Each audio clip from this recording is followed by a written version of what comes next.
Actor विजय ने rally किया था जिसमें 40 लोग मारे गए।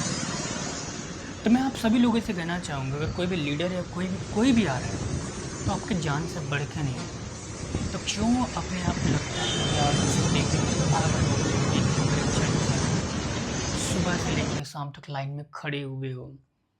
ऐसा करके क्या मिला आपको? मिला ये कि आपके परिवार में जो बच्चे होंगे अनाथ हो गए। आपके परिवार के लोग ज़िंदगी भर उस दुःख को भुला नहीं पाएँगे। तो ना, कोई आपकी ज़िंदगी से बड़ा नहीं है, आपकी लाइफ़ सबसे इम्पोर्टेंट है आपके लिए। तो अगली बार से किसी की भी रैली में जाना, तो बच के जाना और सावधानी से जाना। ये मत समझना कि वो भगवान है, उनको देखने जा रहे हैं। नहीं यार, ऐसा नहीं है। समझा करो, 40 लोग मारे गए, बहुत दुःख की बात है।